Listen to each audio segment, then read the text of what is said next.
This video sponsored by SBO Digital Marketing. Contact WhatsApp number. Skip பண்ணாதீங்க. பெரிய தப்பு. தினம் 300 ரூபாய் சம்பாதிக்க அரிய வாய்ப்பு. இன்ஸ்டாகிராம், ஃபேஸ்புக் பயன்படுத்த தெரிந்தால் போதும் content post and content publishing மூலமா தினம் 300 ரூபாய் சம்பாதிக்கலாம். இந்த வேலை செய்ய 5 நிமிடம் போதும். Work training support, group communication support, all language customer live chat support, முக்கியமா சொந்தமா ஒரு பிசினஸ் ஸ்டார்ட் பண்ற அளவுக்கு உங்களால கற்றுக்கொள்ளவும் முடியும், சம்பாதிக்கவும் முடியும். இந்த வேலை வாய்ப்பு வழங்குவது 5 வருடத்திற்கு மேல ரன் ஆகிட்டு இருக்க நம்ம தமிழ்நாட்டு company school of business organisation private limited. மேலும் விவரங்களுக்கு டிஸ்கிரிப்ஷன்ல கொடுத்திருக்க நம்பருக்கு வாட்ஸ்அப் பண்ணுங்க. ஃப்ரெண்ட்ஸ் வணக்கம். இன்றைக்கி நம்ம வீடியோவில் என்ன பார்க்க போகிறோம்னா பச்சை இலையை பற்றி தான் நம்ம பார்க்க போகிறோம். நம்ம இந்த வீடியோவை பார்க்குறோம்ல, இதுதான் அதனுடைய செடி. இதனுடைய விதைகள் தான் சப்ஜா விதைன்னு சொல்லிட்டு நம்ம கடைகளில் வாங்குகிறோம்ல, அதுதான் இதனுடைய விதைகள்.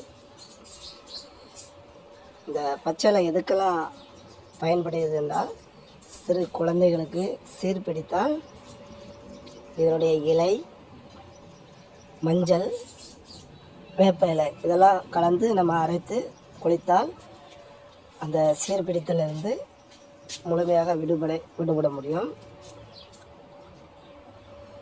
இது பார்ப்பதற்கு எப்படி இருக்குன்னா துளசி செடி போல தான் இருக்கும்.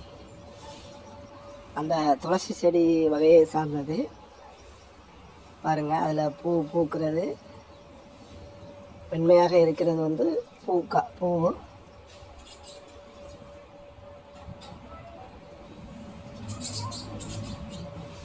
நம்ம பார்ப்பதற்கு துளசி செடி போலே தான் இருக்கும் இந்த பச்சை இலை. இது நல்ல மருத்துவ குணங்கள் கொண்டது.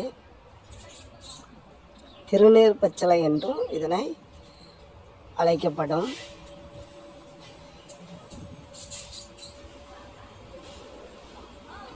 அதிகபட்சமாக இந்த உயரம்தான் இப்போ நம்ம வீடியோவில் பார்க்குறோம்ல, இந்த மாதிரி இந்த அளவு உயரம்தான் அந்த பச்சை வளரும். அதற்கு பேர் பச்சை என்பது பேர் வந்து பச்சை நிறத்தில் இலை இருப்பதால் பச்சை இலை என்று அதற்கு பேர்.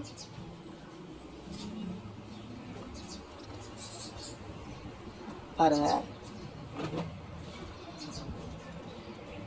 இது நல்ல மருத்துவ குணங்கள் உள்ளதால் வீடுகளில் நம்ம இதை வளர்த்து வந்தால் நல்ல பலனை நமக்கு கொடுக்கும்.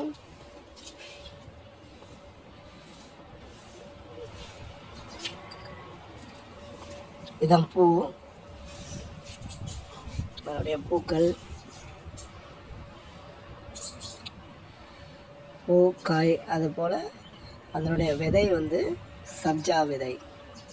கடைகளில் நம்ம வந்து சப்ஜா விதை சொல்லிட்டு போடும்போது இந்த கூல்ட்ரிங்க்ஸ்லாம் சப்ஜா விதை கலந்துருப்பாங்கள்ல, அது வந்து இதனுடைய விதைகள் தான். நாம் வேறு எதுவும் நினச்சிட்ருக்க வேண்டாம்.